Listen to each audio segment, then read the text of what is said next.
projeto é um projeto que possibilita uma convivência muito rica, né? A gente pensa que é muito tempo, 45 dias, mas na verdade para um projeto dessa monta, interdisciplinar, com vários laboratórios, o ideal é que fosse mais tempo, para que a gente pudesse ter tempo de conviver mais proximamente com todos os laboratórios, né? A convivência com eles é muito bacana, né? É um trabalho intensivo, são 3 vezes por semana, uma carga horária longa, e esses projetos, eles tendem quase sempre a se esvaziar no meio do caminho, né? Mas quando a experiência é muito rica, como eu acho que aconteceu aqui, as pessoas sustentam, porque na verdade é um aprendizado para todos nós, não é um aprendizado só para eles. Eu não vim aqui passar nada, eu vim aqui trocar, né? Então esse processo de construção, quando ele se estabelece, ele se torna rico o bastante para fazer com que as pessoas não partam, não se evadam, né? Então, eu acho que o melhor dessa convivência é a gente estar trocando as experiências de vida e as metodologias de trabalho, pensando como é que isso tudo agrega num trabalho de composição coreográfica. Foi bem mais fácil de trabalhar esse ano também, por conta dessas iniciações que já aconteciam, porque eles já trazem isso no próprio bairro, né? Eles são daqui do Bom Jardim e tem os projetos culturais que tem nas entidades onde eles estudam ou não, e eles vão atrás de dança por aí. O perfil é bem diverso. Tem alunos da moda, alunos das artes visuais, alunos do teatro e da dança também. Então essa diferença, essa divergência de linguagens é legal, que cria uma comunicação bem bacana sobre o assunto que é cenografia, né? No caso da dança, as diferenças de cenografia para teatro, dança, a contribuição que as artes visuais também podem dar também na cenografia. Então é um diálogo bem interessante que acontece. A gente pediu, pelo caráter do laboratório, que era um caráter que pedia uma demonstração de processo, né? A gente não pôde trabalhar com pessoas que não tinham experiência nenhuma. Então, um dos critérios é que as pessoas tivessem alguma experiência prévia em dança, embora não nos fizesse diferença que experiência fosse essa. Podia ser na dança popular, podia ser no balé clássico, podia ser nas danças urbanas. Então, na verdade, a gente tem um perfil de pessoas jovens, algumas com idade inferior a 18 anos, que praticam dança nos seus mais variados estilos, né? E procuram um projeto como esse como forma de se aprofundar tecnicamente no trabalho de improvisação, no trabalho de composição e também convivendo com outras linguagens. No nosso caso, cenografia, como os 2 espetáculos não tiveram cenário, não usaram cenografia, que são espetáculos de dança ou teatro-dança, nós resolvemos criar um pequeno processo, no caso, uma pequena montagem, um experimento, na verdade, que, né, a partir desse experimento a gente pensasse um pouco na prática a questão de cenografia. Essa oficina, ela é bem básica, ela é apenas assim, meio que um estímulo para quem está interessado ou curioso no assunto cenografia. E a gente trabalha muito a partir de elementos prontos já, né? Não assim, o meu trabalho com cenografia no grupo, geralmente, dificilmente eu faço a criação de uma estrutura, de uma coisa maior. Sempre parte de objetos já prontos e uma luz, ou tendo o próprio espaço como cenografia também.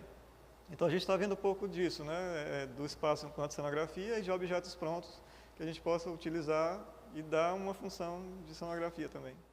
O trabalho foi mais observando, né? Eles queria entender como que eles são, como eles andam, como eles se comportam, né? Então eu comecei a colocar alguns tipos de jogos coreográficos para poder entender que corpo é esse que eu posso trabalhar, até onde eu posso ir. E as 2 primeiras semanas, e na sequência a gente começou a aplicar algumas composições, né?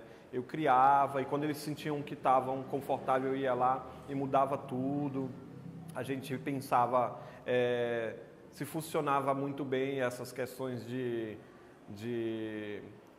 palco, como que é, quem já teve experiência, quem não tem, quem tem muita experiência, quem tem pouca experiência, quem tem técnica, quem não tem, e a gente vai descobrindo e vai encaixando no perfil de cada um, né? E aí eu não crio uma coreografia ou um espetáculo para as pessoas todo mundo dançar igual, não. Cada um dança o que realmente tem, o que realmente é e o que cabe para ele, né?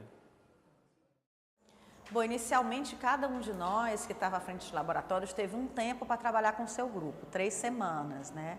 A partir dessas 3 semanas, onde cada um conviveu com o seu grupo, sentiu o perfil, o que cada grupo trazia, a gente começou a pensar o processo de interação entre esses laboratórios. Inicialmente, os grupos se aproximaram, né? A gente teve um primeiro encontro com o grupo de figurino, com o grupo de cenografia. Mais na frente a gente teve encontro com o grupo de iluminação e a partir desses primeiros encontros, onde a gente ia mostrando não só a metodologia que a gente estava trabalhando, mas também o que a gente já estava acumulando como material bruto de trabalho, os grupos começaram a pensar, né, o que poderiam propor nas suas áreas, nos seus campos, para os ateliês de coreografia. Então, a partir do que o grupo de cenografia assistiu, eles propuseram algo para a gente. Mesma coisa o grupo de figurino, mesma coisa o grupo de iluminação. E à medida que o processo foi afunilando, que a gente foi se aproximando dessa demonstração do processo, os encontros ficaram mais intensos e, de fato, as propostas trazidas se materializaram. Né, assim, a gente pôde ver o figurino, os croquis dos figurinos que eles desenharam, o mapa de luz que foi proposto. Né? O ideal é que a gente tivesse um pouco mais de tempo para debater mais isso, para criar junto, para mexer, para propor. Mas, sem dúvida, é um início de proposição muito rica que merece ser continuada. Na verdade, o que nós fizemos é um experimento, né? Como eu te falei, para pensar um pouco na prática. E foi um experimento que a gente quis muito, como é que eu posso dizer, trazer algumas questões, sobretudo da cidade, né? O nome Gentilândia, que não é que tem uma referência à pracinha da Gentilândia, só que é a Gentilândia de gente, né? Lá é gente com i, mas tem essa coisa da ocupação dos espaços, de como você ocupa esses espaços e transita nesses espaços também, né? Então, a brincadeira com sapatos foi meio que para trazer essa referência, né, de onde você anda, por onde você anda, essa aglomeração de sapatos, né, dá uma ideia de ocupação de lugares ocupados, né, as praças estão ocupadas, mas ao mesmo tempo que as praças estão ocupadas, há uma certa tensão também, né, às vezes, de atos até de violência, né, que acaba meio que querendo, né, intimidar os frequentadores de certos locais também.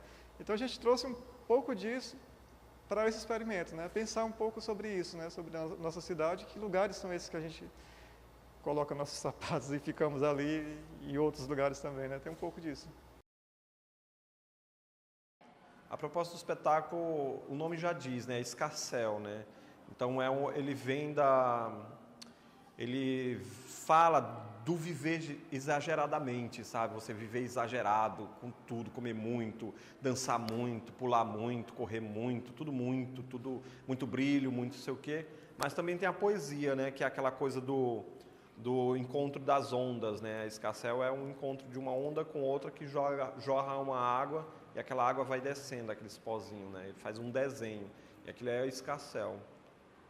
E eu tentei trabalhar muito no corpo deles a coisa da onda, né? Essa continuidade de onda, né? A onda que ela vai e vem, ela está sempre em contínuo, né? Nunca para. Um espetáculo ele não tem parada, ele começa do começo ali, vai até o fim sem pausa, sem nada. É uma coisa ligando a outra, um que vai puxando o outro. É como se fosse uma correnteza. Não tinha um roteiro previamente criado, né? A gente queria que isso surgisse do que os alunos fossem trazendo, né? Então eu procurei seguir muito à risca a proposta do projeto, que chama Trajetos em Cena, e partir das vidas de cada um, né? Então cada um chegava, contava um pouco de experiências de vida que tinha tido aqui no bairro. Todos são moradores do Bom Jardim, né? Então o fato de morarem aqui desde criança, de conviverem, muitos convivem há muito tempo. Então as histórias foram surgindo e dessas histórias a gente foi escolhendo, né, primeiro sobre o que era importante falar, né, e a gente viu logo que era muito importante falar sobre a estigmatização do bairro, Isso é uma coisa que todos sofrem na pele, o preconceito por dizerem que são do Bom Jardim. Isso se reflete quando vão procurar emprego, isso se reflete quando vão participar de alguma representação escolar. Então, cada um tinha muitas histórias para contar no âmbito da estigmatização. Então, esse era um tema que a gente tinha que tratar. E aí foram surgindo vários outros, como o machismo, que também é muito embutido nas relações, as meninas sofrem bastante com essas situações de assédio que às vezes a gente naturaliza, mas que quando a gente começa a trazer à tona, a gente percebe que não devem ser naturalizadas. Então, na verdade, o tema é a vida de cada um, é o que eles vivem, o que eles passam e o que eles precisam reverter para se tornarem mais fortes, Por isso que o nome do trabalho acabou ficando A Coragem se faz no corpo, porque é onde a gente encontra força para continuar seguindo, apesar de tanto preconceito, apesar de tanto machismo, apesar de tanta dureza, como é que a gente consegue reverter tudo isso em vida.